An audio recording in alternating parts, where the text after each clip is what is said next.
Has the U.S. exposed the doomsday weapon against the Revolutionary Guards in Iran? Iran, in response, threatens that renewing the bombing against it will lead to the production of an almost nuclear bomb, whatever that means. So are Israel and the United States moving towards an intense attack? Right now, according to the President of the United States, the ceasefire is in resurrection. Trump makes it clear that he will not compromise under pressure on Iran. But it seems that he is frustrated with Iran's conduct in the negotiations and is seriously considering renewing the fighting, and this time with massive military power. Support for attacks against Iran is growing, and Iran, in response to the rejection of Trump's proposal, according to the Revolutionary Guards, their proposal to end the war is generous, and the United States is the one continuing to place unreasonable demands. That is according to the Iranians. The US president sharply attacks the Iranian proposal and warned that the calm in the region is on the verge of collapse. In Tehran, they responded that the army of the Revolutionary Guards in Iran is ready to teach a lesson to any American aggression. And oil prices jumped out of fear of further escalation in the Strait of Hormuz. And the secret of the Gulf has been exposed. The United Arab Emirates carried out secret attacks inside Iranian territory. We'll soon bring you all the details. And one more thing, today we'll bring you the story of the executioner from Tehran, the man who became the terror of the opponents of the Iranian regime. So it's time for us to begin the report. I'm Shoshani, and tonight Yair Pinto is on vacation, and I'm replacing him, because he also, too, deserves to rest. We are boots on the ground, bringing you the whole truth about what is happening in Israel, and also the whole truth about what's happening in our neighborhood, the Middle East. Today is May 12th, the United States and Iran in a blocked diplomatic dead end. President Trump warned that the ceasefire is in resuscitation, and Iran continues to present itself as the winner, while its missile and nuclear programs still pose a threat to the Gulf states, to Israel, and to American forces. At the very same time, Trump is becoming less patient with the continued closure of the Strait of Hormuz, as well as with the division in the Iranian leadership, which in his view prevents them from agreeing to concessions on the nuclear issue. Right now, the arrogant answers from the Iranians are causing officials in the Trump administration to doubt Tehran's seriousness in the negotiations. The president's advisors claim that he is considering a return to fighting much more seriously than in recent weeks. But officials familiar with the talks believe that no decision will be made before Trump's visit to China. It's important to say that with all the muscle flexing of the Revolutionary Guards in Iran and their ridiculous threats, the Pentagon announced Tuesday, that a U.S. Navy nuclear submarine carrying nuclear weapons has arrived in Gibraltar. According to a report in the Wall Street Journal, this is an especially rare announcement about the location of one of the United States' most secret weapon systems, published only hours after United States President Donald Trump responded to Iran's proposal. We in the West can't understand why the Iranians now feel like they are on a roll, quote, despite the elimination of the top leadership, the severe damage to the military industry, and the disgraceful economic situation. The very fact that the regime survived is seen by them as a victory. When Trump offers negotiations, the Iranians do not see it as an opportunity to climb down from the tree, but as a weak position of a president seeking a ceasefire at any cost. It seems that Trump is managing the event as a businessman who wants to dictate terms from a position of strength, but in Tehran, they interpret his appeal for negotiations as a sign of a loser. Because of this gap in perception, they're setting absurd demands that only bring the military explosion closer. The Americans are working to thwart any Iranian attempt to import Chinese weapons through the closed straits, while at the same time building an infrastructure that will allow the president to turn verbal threats into action in an instant. Trump may be a businessman, but he makes sure that the other hand holds military power that can enforce his words. The big question hanging in the air is the question of timing. This coming Wednesday, a decisive meeting is expected between Trump and the president of China, Xi Jinping. China confirmed that Trump will visit Beijing this week for the first time since 2017. At the center of the meeting with Xi Jinping, Iran, tariffs, Taiwan, and the technological struggle between the powers. It's important to understand that the blocking of the Strait of Hormuz disrupts China's economy.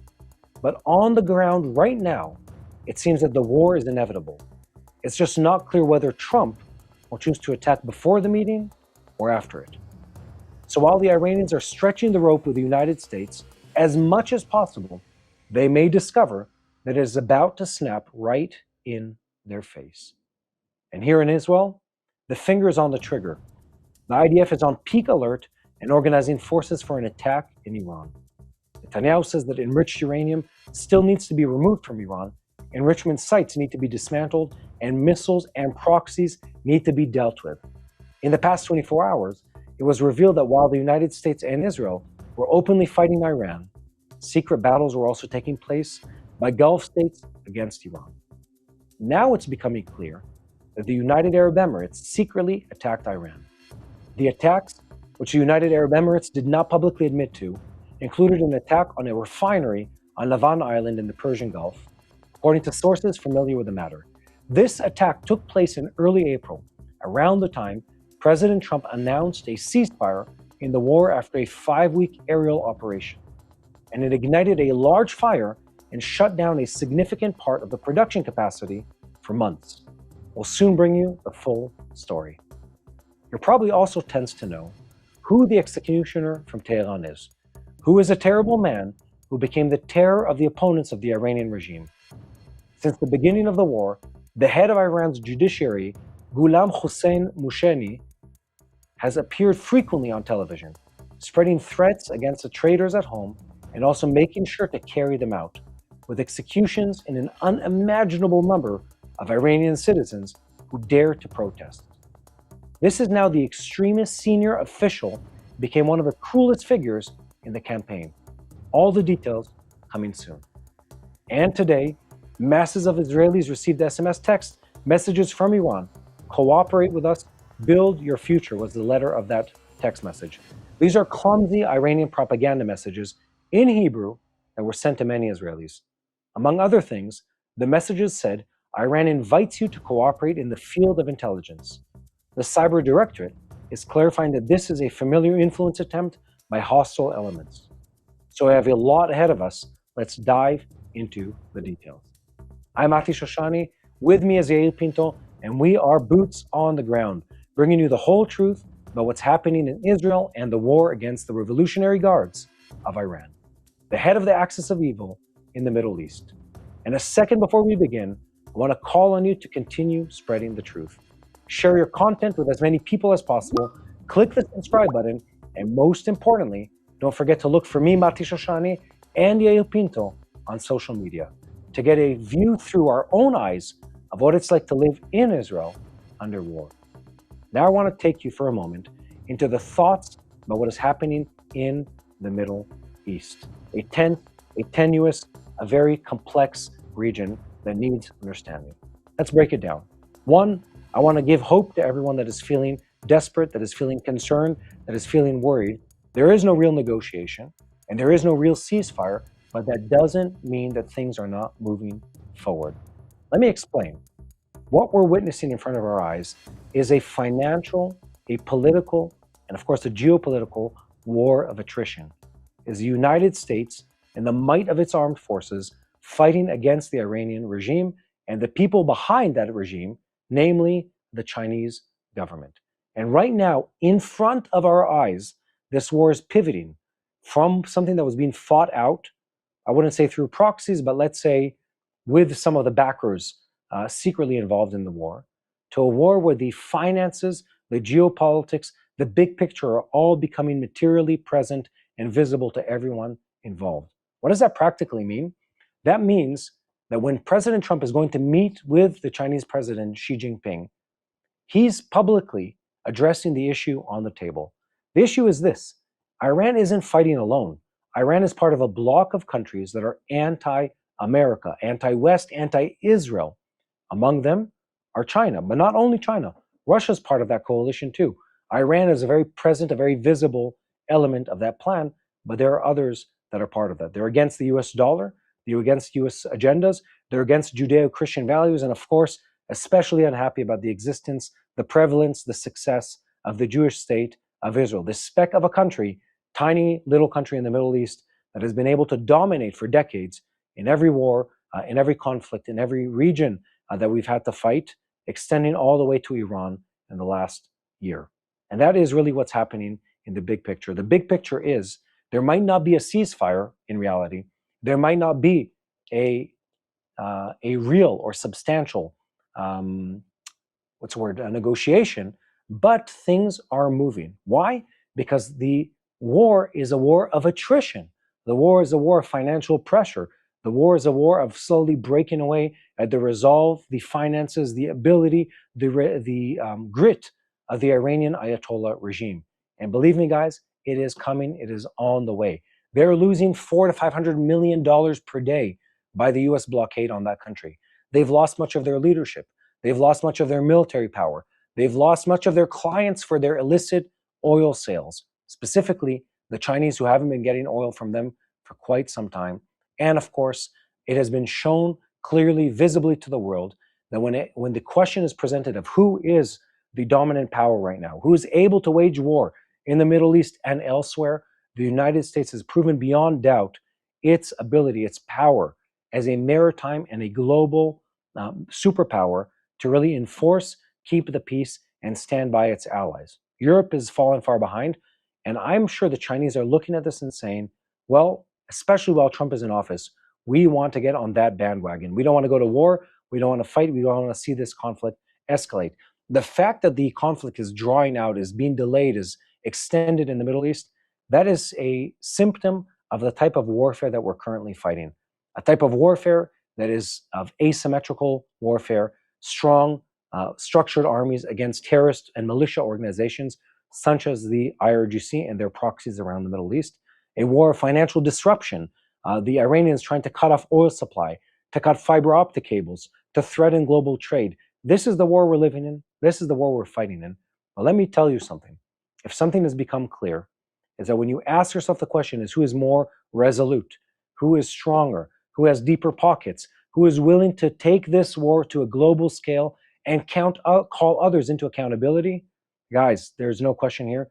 The US, and specifically the leadership of President Trump, have proven that the US is stronger and as capable, at least as previously anticipated, not less capable. The Iranians are less capable. Their backers are less resolute. And if you ask yourself the question of where this goes to in the future, it is once again a galvanizing of structure of power, where it's clear that the United States is a superpower of our age, of our time, and definitely of the Middle East. So we have hope.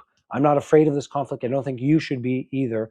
It's just something that takes time, something that takes a lot of understanding, something that takes really a deep understanding of what's happening. One last thought for you guys is watching the news isn't enough. Watching TBN Israel is a great start, but it's not sufficient. You need to be doing three things to make sure you're living a balanced content and understanding life. First, consume good content. Research what's happening here on the ground. Watch TBN Israel or several other good people out of this country who are giving you firsthand reports of what's happening here. We make an effort ourselves to do exactly that, to be on the ground here in Israel and tell you firsthand what's really happening here and how it's happening. Second thing, as important, read scripture. Understanding reality is not valid, is not sufficient without the prism, without the understanding, without the context of biblical scripture. Make a habit of reading scripture daily. And the third part is live a rich spiritual life, a life of prayer, a life of contemplation, a life of connecting with others of faith to really compound all of that. Because when you have those three, the spiritual side, the biblical knowledge, and the understanding of current events, you live a more balanced and holistic spiritual life, a more balanced and holistic content consuming life, and your worldview is based on godly principles, not being afraid of every change, of every thing that happens, of every news blip that hits you, because they will just, well, they'll cause you what they're supposed to do, cause an emotional reaction. I am once again joined by my good friend Mansour Ashkow, who's many different things. He is a Druze, he's a brother in Christ, he is an IDF officer, he is an expert on both the Arab world, Islam, and what's happening right now. Mansour, it's always great to see you and great to have you with us. The pleasure is mine, Mati. Thank you so much. So let's dive into it, Mansour. You do something that I think very few people are doing right now in the, let's call it the web world, both in internet and news, is instead of just reporting on what's happening, instead of just saying geopolitics this and politician that, and this analysis of military capabilities and oil prices, etc., you're going out to back to the root of a lot of what's happening right now, and saying repeatedly on your very successful channels, there's a root to all of this, and it's related to Islam. Observe what they're saying, observe what they're doing. You add a twist that I think very few people are aware of, which is you talk about also what's happening in Europe and in the United States as it relates to Islam. And I'd ask you, first of all, before we go into the details, what has been the backlash from you taking such a bold stance on this topic? Well, the backlash that I have is what every minority group in the Middle East have, only they're afraid to speak. The only ones that are doing it right actually are the Jews, and I'll explain that in a second. But in the Middle East, we are heavily oppressed, and many of these minorities are on the verge of extinction because of Islamic aggression and oppression and, forcefully converting them or killing them. So for me, it was a no-brainer that I need to come and speak up on behalf of the Druze people, on behalf of the Christians in the Middle East that are afraid to speak, on behalf of many of these minorities that are afraid to come up. And also, being an IDF officer, being in the Special Forces, I got to see radical jihad very closely, and I got to see their planning way ahead of what they were planning for Europe and the United States. And now we are seeing it manifested, very maturely in the U.S., in Europe. And me, as a father who's living right now in Germany, it bothers me a lot because I don't want to leave Germany right now because I need to run away from these guys because Europe is not ready. Israel is ready. Israel is safe. America is somehow still kind of ready and safe, but Europe is way behind. So I took it on myself right now to start pushing forward and educating and bringing another narrative where people can understand what is happening, especially with all the lies of anti-Semitism and with all the pro-jihad, voices that we're hearing. So that's kind of the background that brought me here. Of course, October 7, amplified it and made me very, very serious about, talking about it. Yeah. And I'd say you do something I've been following. Well, I always follow what you do. But I've seen some of the posts you uploaded recently where, there's this understanding that there's a separation. There's like the radical Islam of the Ayatollahs in Iran and the Islam of, whoever it is, ISIS or whatever terrorist group of the season it is. But then you show these videos and it's happening in big cities in the U.S. And you have these crowds that are chanting, rejoicing over the death of American soldiers. This isn't happening in Africa, not happening in an Arab country. It's happening downtown in U.S. cities. And I look at that and I say, how are people not seeing this? And I appreciate the fact that you bring it forward because they think, oh, it's an issue of these other countries. No, it's an issue in your own countries. If you're not waking up to this soon, you're in trouble. Yeah, you're 100% right. And I think what people don't understand, that's what I try to bring with my channel, is if you can't explain it to a 5-year-old, you don't understand it. And people need to understand the simplification of this colliding civilization and ideology that are extremely different. In the West, we try to be very tolerant and very accepting, but some of these ideologies are very, very hostile to Western values. And people think that Islam hate only the Jews, but he's okay with Christians. Guys, you got this completely wrong. In the history of Islam, Christianity was the main enemy. Christianity was the one that actually stopped them from achieving their bigger goal, which is conquering the world. This is not, some conspiracy. This is literally their theology. Dar al-Harb, Dar al-Islam, Futuh. Futuh in Arabic is open, and that's what Islam calls, by the way, conquering every land that is not under Sharia. They don't say conquering, they say Futuh. They say, you guys are in darkness. Our job is to come and bring you into light. Also, when they say peace, it's a whole different meaning of peace. I've been going right now in a lot of debates online with Muslims, and I always try to ask him, what does peace mean in your eyes? And he tell me, peace means that there's only Muslims. I said, well, does it mean that you can be something else? No, unless you are basically subjected to the jizya, Gimme. slavery. Yeah. Exactly.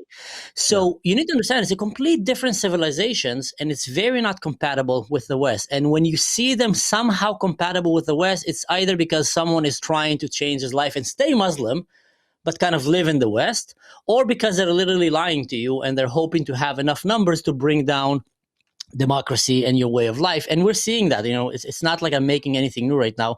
The fact that you have in the streets of America and of Europe people walking and burning the flags of the country that is hosting them, and chanting death to Christians and death to Jews, and going around and violently attacking police officers and people in the streets, citizens, and the West still doesn't understand that this is an invasion and that these people want to bring Sharia law on them. I think people in the West don't understand what Sharia law means. And that is how dangerous it is. They have no clue. If a feminist or an activist would actually go and live in a Sharia law land for 1 week, he will change his mind forever. Like, I'm giving him one. You probably end up dead. Let's be honest here. If you come out alive, yes. If a feminist and an activist went to live in a Sharia-ruled country, they probably wouldn't survive the week. That's a reality. 100%. It's like these propaganda organizations, blue-haired, liberals for the Iranian regime or something like that. Are you out of your mind? You'd be arrested the minute you came off the plane in these countries. How do you not see this reality? Let me take this to a practical place. Because this isn't philosophical, this isn't a religious debate. We're fighting a war that is of a religious nature right now against, in my mind, I think objectively, the greatest evil of our lifetime, which is the Iranian Ayatollah regime. These people are motivated far more by a radical, very, very specific Islamic agenda. It's not general Islam. It's not just Sunni Islam. It's a flavor within Shia Islam that has, like we call it in Hebrew, messianic tendencies. And by messianic, I mean they're looking to end times. It's eschatological in its nature. It's of a disruptive nature to the global structure, to the global trade, to the global hierarchy of powers. And they're motivated by different agendas that people have. Take what you've said about peace. Take what you said about how you negotiate with these people, what they really mean. How can you negotiate with an Ayatollah regime? I like to joke, you said you have to explain it to a 5-year-old. I said, look, these people, the images are playing on the screen right now. They've put on the outfit of a villain from a Disney movie. So even a 5-year-old can tell that they're the bad guys. Like, how much more do they need to make it obvious that they're the bad guys? They're burning our flags. They're chanting death to America, death to Israel in the streets. He puts on the outfit of Jafar, the villain from Aladdin. And even a child can tell clearly this is the bad guy. And then people in the West say, you know what we should do? We should negotiate with these people. Yeah. Let's find a middle ground. Let's find a middle ground with them. And I look at that and I say, tell me what you think about that. How do you negotiate with these people, with the likes of them?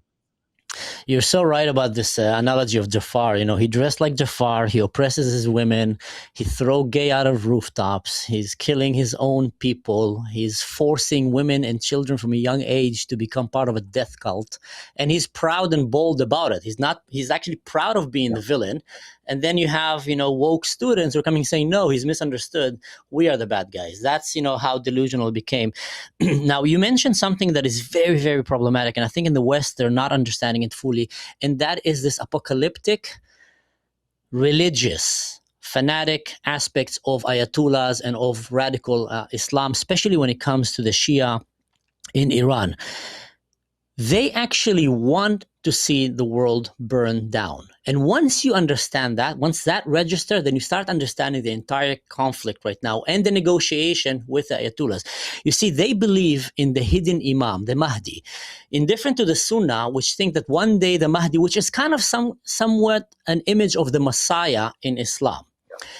The Sunnah believe that he will be born when the time is right, and it's going to be when the world is in turmoil and apocalypse, and then he will bring victory for Islam. In the Shia, they believe that he's still alive. He's still alive for a very long time ago, and he's part of the family of Muhammad the Prophet, and he's waiting for the right time to come as a victorious messiah for Islam, and to go and to defeat all the enemies of Islam and to establish Sharia law all over the planet. Now, the criteria that they need for that to happen is this: the world needs to be in chaos, financially, economically, socially, and war-wise. And only then that Mahdi will come and they will win and defeat and kill all their enemies. Now, once you understand that, you realize the best way for this Ayatollah regime to get to that objective of chaos is give them a nuclear bomb. One nuke. Give them one nuke, and that's it. In their eyes, they've won. Now, they're seeing it as the race to be the first Muslim nation to bring the Mahdi, to bring that victorious for Islam, and then all the other Muslim nations will come and rally behind them. They're not talking to Americans. They're not talking to Europeans. And that's why when you hear a lot of time there's silly conversations and you say, what kind of delusional world they're living? We are victorious. We are winning. You said, like, obviously you're not. Your entire Navy is in the bottom of the ocean. Your Air Force doesn't exist. Your commanders, top 1, 2, 3, 4, all of the chain of command has been eliminated so easily also by Israel and by America, but still they're going victorious. You put pressure on them, they throw more mines into the Strait of Hormuz because they realize, we can actually create an economical turmoil and bring an economical apocalypse to the world. Yeah. We can kill our own citizens, push our children and women to the front, then, the West will end up killing them because they're trying to kill us and we're hiding behind them. And then they'll pressure each other and they will start crumbling from within. So they are agents of chaos. The exact definition of a death cult that want to see the world burn down. Now, the only way to defeat them is by defeating them. There's no other way, not by negotiation. What does that mean, Mansour? What does that mean? Defeating them, it means... I need to ask, look, we're both IDF officers. Let's be practical here. Because they've already been beat on a military level. What do we need to do to stop them? To stop them, you need two things. First of all, you need to kill them.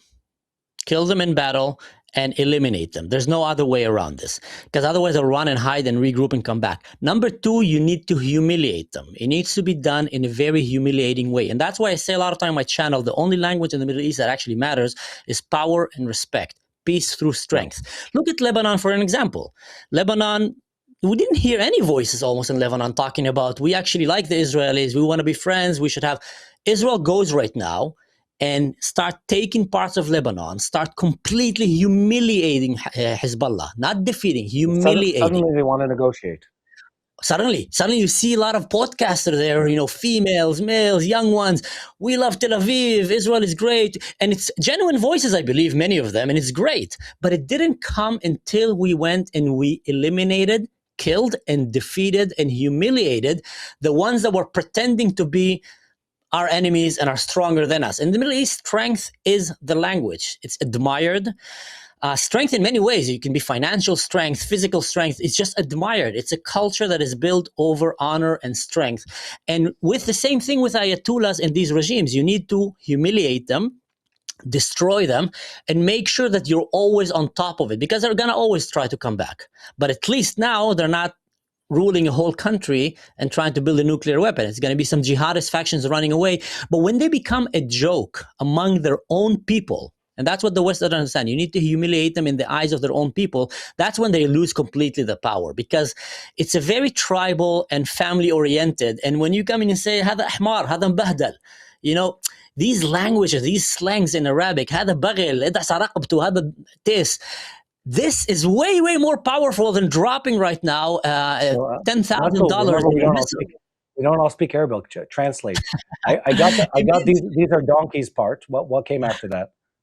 These are donkeys. These are idiots. These are fools. But it's a much more vulgar kind of language in Arabic. But this is a very, very humiliating language in Arabic. Id'asa raqabtak, for example, is I will step on your neck. And that is something that the jihad world loved to use it as the way of humiliation. Da'asta raqabtu. I went and I stepped on his neck. Hamas used that a lot when they were talking about the IDF. A lot of the Arab world right now use that a lot when they talk about October 7, how Hamas went and stepped on the Jewish neck. So this is all humiliating language. Why do you think they also went... Understand their language and then you understand how to fight them. Why do you think they did all these humiliating things and filmed them during October 7th? Same thing, by the way, in Syria when they did it to the Druze. You would think, me and you would think that this is the dumbest thing in the world.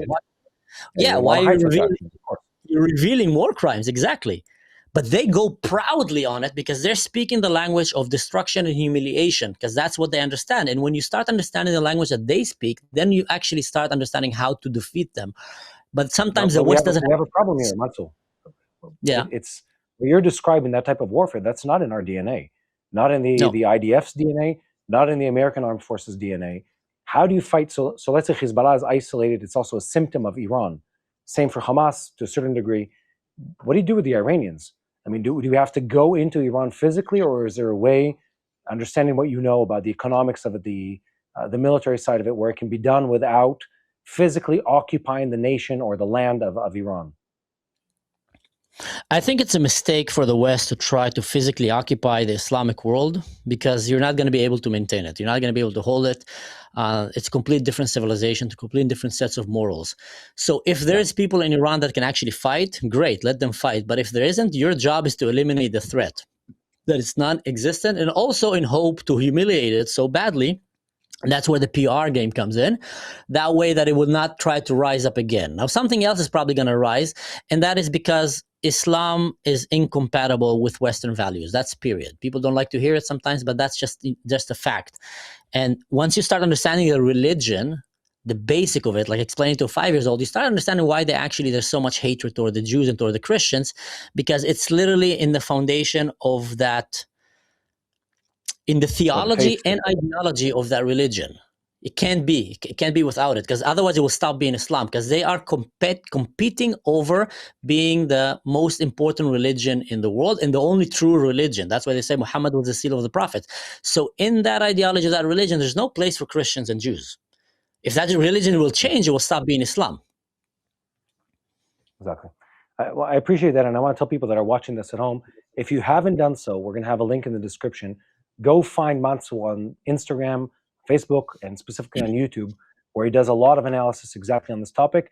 I don't say this lightly. You really need to understand what they're saying in Arabic and the culture to really get what they're doing. I want to shift gears here, Mansur. You've spent time in the IDF, a lot of time in the IDF, and we're seeing a very different type of warfare taking place right now in Lebanon. It's the same warfare that took place in the Ukraine and Russia. FPV drones, fiber optic drones, robotic warfare. The IDF has seemed to come to this war ill-prepared or unprepared completely, depending on how critical you want to be. We're learning lessons quickly. We're adapting quickly, as we usually do. But where do you see this go?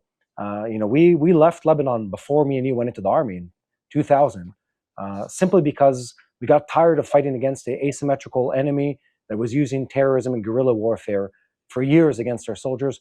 Here we are again in Lebanon, in what is becoming the same kind of war that is existing elsewhere in the world. Guerrilla warfare, use of drones, use of small technology, solutions to fight a superior enemy. Where do you think the IDF is going to go with this war, and how do you think it's going to deal with this threat? That's a great question. The IDF have to learn from Ukraine. Ukraine have just showed us that they've completely were able to finish battles using drones and robotics, vehicles. Like literally not a single human was in these operations, and they were able to go and capture Russian soldiers, take out their bases, and completely take over land. They're moving in the future in terms of minimizing the death for their own humans and making it much more lethal and effective in a battlefield using these drones and etc. Now, Israel have no excuse not to be at that level. Israel have shown the world that they're one of the most advanced technological armies in the world, and also have very bright minds that do it. So I'm actually surprised that Israel haven't shifted the gear towards that. And I think one of the reasons for that is because there is a little bit of an older generation in the IDF, which is extremely talented and extremely capable, but they're a little bit detached from the younger generation that grew up on computer games, grew up on sci-fi movies, and grew up flying these drones and think very differently. And we have to adapt to that. We've seen Hezbollah right now. Now, Hezbollah is dying. Hezbollah is trying to get some points of favor. I've seen some of your videos, which were brilliant when you were talking about the tanks and etc. with the drones. So it still doesn't mean that they won't get there. If we don't wake up, we might wake up in a month, 2 or 3, and find ourselves right now fighting a whole FPV warfare with, fiber optics all around Lebanon, and our soldiers being, targeted and hunted down by these drones, which are very, very low cost, but very, very effective. So Israel have to adapt and have to move to the forward and start thinking in the future as well. And I think Ukraine is also, in many ways an ally to Israel. We've helped them many times. I'm sure they're going to be very happy to help us as well when it comes to that. And I'm sure that once we get it, we won't even need that help anymore. Israel will pioneer, like everything that Israel does, it will pioneer that field. But that is definitely something that is very concerning. I call it the like a Skynet warfare, like the Terminator. We need to have our own Terminators running there instead of our own soldiers. And we're there. We're there as far as the capability goes. I think the forward deployment of like very cheap solutions is not there. And again, a lot of people make these comparisons between the Ukraine and Lebanon, hugely, vastly different, both on a military level, who the armies are, a topography level. Ukraine, flat country. This is extremely mountainous and an extreme topography kind of a kind of warfare. And the IDF is very different than the Russian or the Ukrainian forces. I'm optimistic for the future. I think it's just really interesting to see the development and the change. And I want to take this to sort of our last point, which is people always ask the military question, but in the end, every time I look at this and I try to analyze how this is resolved, be it Hezbollah, be it Hamas, be it Syria, Ashara and stabilizing that front, and of course Iran, the solutions long term for sure, and even in the next months, if you look forward, they're all diplomatic and geopolitical and not military. We've won the military war. That's not the issue here. But the only way where we have stability and peace in Lebanon is by strengthening the Lebanese government and the Lebanese army. The only way we have peace in Syria and prevent them from allowing Iranian weaponry and influence from entering into this region is by, sadly, I say this with a huge question mark over the statement, by stabilizing Ashara and his regime, because that's what we have right now. And the same applies to every circle beyond that. How do you see this developing into the future? What's your prediction? Well, my prediction is the only way that we can actually have peace and stability in the Middle East is by bringing our allies closer to the border with Israel and pushing away radical Islam further from us. Radical Islam is going to stay radical. We're not going to be able to change it. They're way, way more vast in numbers than us, and they get radicalized from the age of 2, 3, 4. So by the age of 7, you can't really change that brainwashing. You're a father, I'm a father. We know how it is with children. If you don't put that emphasis between the ages of 2 to, let's say, 6, giving them these godly morals of right and wrong, of kindness, you're going to have a spoiled brat who's going to end up becoming a bully or an evil person sometimes when he grows older. Everybody think like, oh, that person is evil, but no children are evil. So how do you think he became evil? He went through a whole process, which was education. So we can't fight that. We can't enter that household and change it. That's why Europe can't change it as well. That's why America cannot change it as well when they have Muslims living in their own community, teaching their own kind of lifestyle. So one way is Israel have to keep showing strength and also keep showing that there is consequences for threatening Israel. You come and attack us, we will kill you. You come and try to invade us, we will take your land.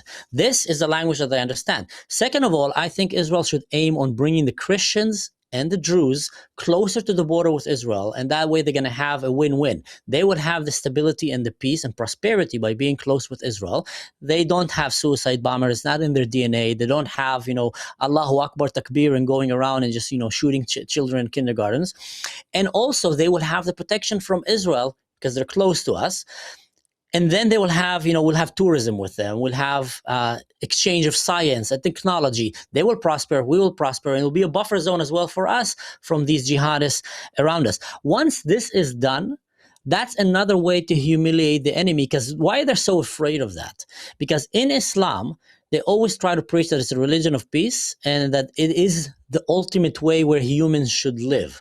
But then reality keeps hitting him in the face. Reality is a little detached from that, if we're being honest. Failing countries, no human rights. Exactly. So by proving them wrong and showing that actually, here, look at that. Look at Israel. Look at the Christians. Look at the Druze. When they come together, look at the prosperity that comes out of this. So what happened to you guys? Why is it not working?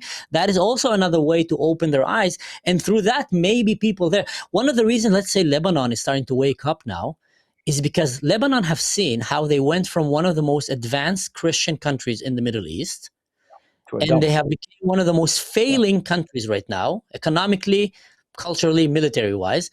So that Did, really did you woke see up this, many Mansour, Israelis. did you see this the other day? The headline that came out of Lebanon was Syria. That for the first time in like a decade, they were able to use credit cards in the country. Did you see that?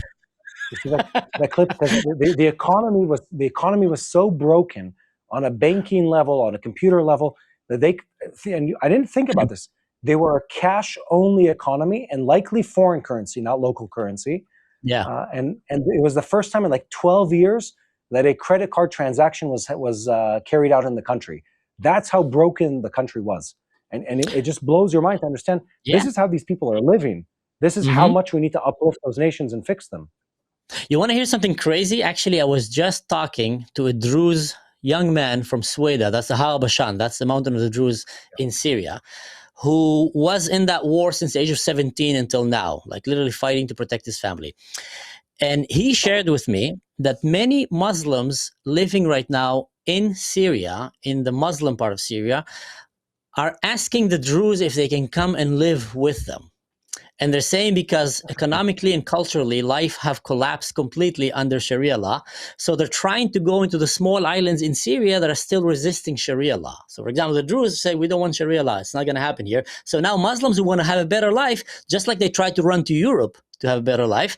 So if he's not capable to run there, saying maybe I'll go and live among the Druze or among the Christians because I have a better life there. But that just shows you what a failing mentality that is, that even in their own country, their ideology is actually destroying that country. And the ones who resist that ideology are the ones who actually succeed, but then they want to go and kill them. And when you understand that, you say, okay, what are they going to do in Europe or in America when they become a majority? Exactly. Well, Mansour, I deeply appreciate your integrity, to your bravery in really stepping out on this topic. I want to encourage everyone who hasn't done this yet, go find Mansour on social media, go find him on YouTube. Make sure to drop him a subscribe because his content is unique in this world. Mansour, I appreciate you, both the man you are and the content that you create, and we'll make sure to do this again. Thank you so much, sir. I appreciate you guys as well. God bless. Let's get back to the news. Today, our sponsor is MADA. Let me tell you something. The ceasefire with Iran may be in place, but no one in Israel really believes this is over. The missiles may have stopped for now, but the injuries, the trauma, and the need to stay ready, well, that hasn't gone anywhere. And through all of this, who was there from the very first moment? Magen David Adom. When the sirens went off, when the rockets hit, their teams were already on the ground, treating the wounded, evacuating the injured, saving lives again and again. And now, even as things quiet down, they don't stop. They're restocking supplies, they're repairing ambulances, they're retraining teams, they're getting ready for whatever comes next because they know it'll come. But to stay ready, they need support. And if you want to make a real difference, go to savelifeisrael.com. Again, savelifeisrael.com. Help Magen David Adom stay prepared, stay strong and fast so they can keep saving lives whatever happens next. Let's get back to the news. An American Ohio-class ballistic missile submarine has arrived in Gibraltar, and the Pentagon chose to reveal it publicly. This is not just another routine port visit. This is one of the most secretive platforms in the US Navy, and it appeared in the arena exactly as the negotiations with Iran entered a dead end. So the question now is simple. Is this only a strategic reminder to Tehran or a signal that the next phase is already approaching? By the way, I'm Mati Shoshani. This is Boots on the Ground, and today we are focusing on the war between Israel and the United States on one side and Iran and the Revolutionary Guards, Tehran's terror proxies, on the other. This is no longer only a war of airstrikes, of missiles, in the Strait of Hormuz. This is a war of pressure, of military pressure, economic pressure, diplomatic pressure, and internal pressure on the Iranian regime itself. The central event is the practical collapse of the talks. Trump rejected the Iranian response to the American proposal. He said the ceasefire is on life support, and his message was clear. Iran will not receive time, money, and maritime relief without real concessions on the nuclear issue. In Tehran, they presented the opposite way. Regime spokesmen claimed that the Iranian proposal is generous and that the Americans are the ones making unreasonable demands. When you break the proposal down into details, you see the gap. Iran wants first to stop the fighting, First to lift the blockade, first to reopen the oil routes, first to release funds, and only afterwards to truly discuss uranium enrichment facilities, ballistic missiles, and Hezbollah. This isn't a technical mistake in negotiations. This is a method of operation. Iran is trying to move the discussion away from its capabilities and towards the price the world is paying. It's telling the Americans, if you want to quiet the Strait of Hormuz, give us breathing room. If you want oil flowing, reduce the pressure. If you want calm markets, stop pressing the regime. In Israel and Washington, they understand the danger. 1 month of relief could be enough for Tehran to move material, to repair infrastructure, to open smuggling routes, and rebuild part of the power mechanism that were hit. This is where the American submarine comes in. Ohio-class submarines are a central part of the United States nuclear deterrent plan. They are designed to operate quietly, far from the public eye, and to serve as a surveillance platform for launching submarine-launched ballistic missiles. Usually, the United States does not publish where they are located. This time, it did. That doesn't mean nuclear weapons will be used tomorrow morning. That's not the message. The message is deterrence. Washington is telling Tehran, even while we're talking, our strategic power is moving, and you are seeing only the edge of it. At the same time, Trump convened his national security team. Around the table are the political leadership, the military leadership, intelligence officials, and the advisors trying to decide whether to give diplomacy more time or to move back to broader military pressure. The interesting point is that a major decision is still not expected before Trump's visit to China. That's not accidental. China is part of the equation. It buys oil from Iran, it depends on stability in the Gulf, and wants the Strait of Hormuz to remain open. Trump wants Xi Jinping to understand, if China wants energy to flow, it needs pressure to pressure Tehran. But while the leaders are talking, the sea continues to operate. The Strait of Hormuz is still under military pressure, ships are stuck, shipping routes are changing, and insurance companies are raising prices. The Revolutionary Guards are using fast boats, drones, threats, and propaganda videos to show the Iranian public that they still control the pace. On a military level, a Revolutionary Guards boat is not equal to an American destroyer. But that is not the goal. The goal is to create friction, to get too close, to film, to broadcast, to make the Americans respond, and then to turn a small incident into a major crisis. And this is exactly the kind of war the Iranians like to wage. They don't always need to win the battle. Sometimes it's enough for them to raise the risk, raise the cost, and force the world to think twice before every single move. Now, before we continue, take one moment to help us spread the truth. If this report helps you understand what's really happening in the Middle East, click the like button, share this video, and subscribe to the channel so you don't miss the next updates. Boots on the Ground was built to bring you the reality from the field without unnecessary noise, with no filters. The more you share, the more people will be able to understand what is really behind the headlines. Now we need to talk about the secret that was revealed in the Gulf. For weeks, we spoke about the United States and Israel as those standing on the front lines against Iran. But beneath the surface, Gulf states also began to act. According to sources familiar with the details, the United Arab Emirates carried out secret strikes inside Iran, including a strike on an oil refinery on Lavin Island in the Persian Gulf. That strike, which the UAE has not publicly acknowledged, caused a large fire and disabled a significant part of the facility's production capacity for months to come. From Abu Dhabi's point of view, this was not only a military response, it was a strategic statement. Iran struck the UAE again and again with missiles and drones. More than 2,800 launches were aimed at the country during the war, far more than any other country in the region. The attacks disrupted aviation, tourism, real estate, business confidence, and the image of stability. And this is the important part to understand. The UAE model is built on security, on seaports, on airports, on tourism, on financial centers, on the sense that the Gulf is a safe place to invest. Iran tried to undermine exactly that. So if the report is true, and it likely is, the strike on Lavin Island marks a shift in perception. The UAE is no longer only a target of Iran, it's also an actor willing to use force to protect its economy. And in this campaign, air defense has become a common language. U.S. Ambassador to the United Nations, Mike Waltz, confirmed that Israel transferred a laser system to the UAE for missile defense. This is a small detail that sounds only technical, but it tells a big story. Countries that did not always speak openly about security cooperation are now forced to confront the same Iranian threat together. While Tehran threatens outwardly, it also uses fear inwardly. This is where Gholam Hossein Moshe Aziz enters the picture, the head of Iran's Judiciary Committee. He has held the position since 2021 after being appointed by then Elder Khamenei. Before that, he served as the intelligence minister, prosecutor general, the deputy head of the judiciary, but today he is much more than a judicial official. He is one of the men holding the regime's machinery of fear, of terrorism. Since the beginning of the war, he's appeared again and again on Iranian television. He talks about spies, about infiltrators, and traitors. He threatens severe punishment, and he does not stop at words.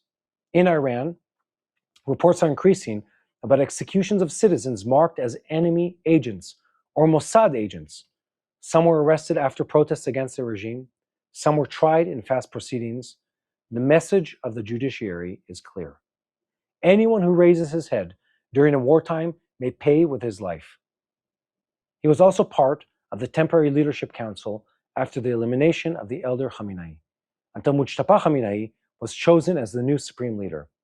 Within that trio, he was considered the most extreme and violent figure.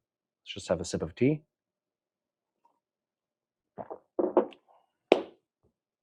In one of the symbolic events of the war, he marched in Tehran on Iran's Jerusalem Day, alongside other senior officials. During a televised interview, a strike took place nearby.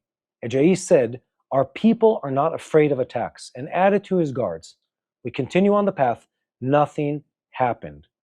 That's exactly the image the regime wants to project. Toughness, control, and fearlessness. But behind that image, there's anxiety. A regime confident in itself does not need to hang citizens to prove it's in control.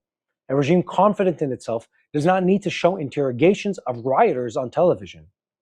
Iran is now fighting two wars, one against the United States and Israel, and of course the Gulf states, and the other against the Iranian people themselves.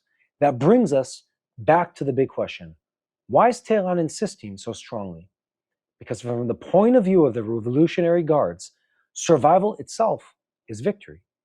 They've absorbed eliminations, strikes, infrastructure damage, a maritime blockade, and economic pressure. But if they manage to remain in power, to keep uranium, to preserve missiles, and hold Hezbollah, they will tell their public, "We stood against America and Israel, and we did not break." From Israel's point of view, this is the central danger. A weak agreement can look like quiet, but leave the problem alive. It can open Hormuz, but leave Hezbollah armed. It can postpone the discussion on the nuclear issue, but give the regime time. It can lower the price of oil, but return money to terror mechanisms. That's why Netanyahu speaks about four things together: enriched uranium, enriched facilities, or the enrichment facilities behind them, ballistic missiles, and terrorism proxies. They can't be separated. This is one cohesive system.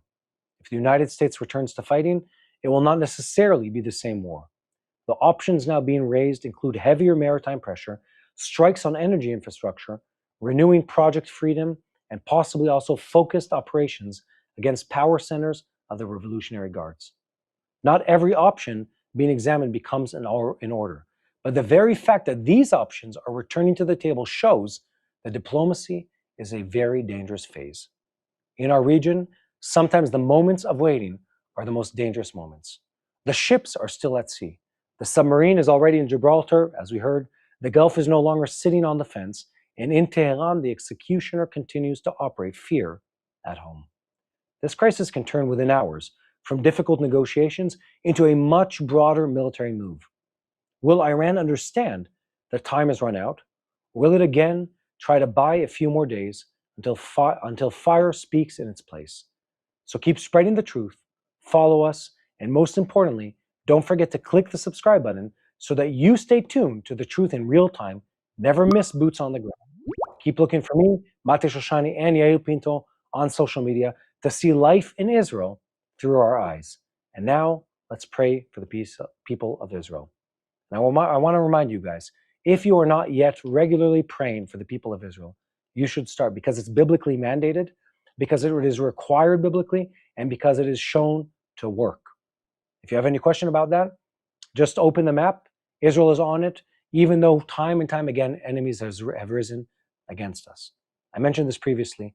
Live a life of following content, of consuming biblical scripture, and of contemplative prayer in a spiritual, rich life. If you haven't begun to do so yet, start praying for the people of Israel, the men and women in arms, the soldiers of the United States Army, armed forces, both men and women, and pray for our leaders, for President Trump, for Prime Minister Netanyahu, for others in this region that need to rise up to this event, that they will make the right, the strategic, the important decision, because these are important historical times.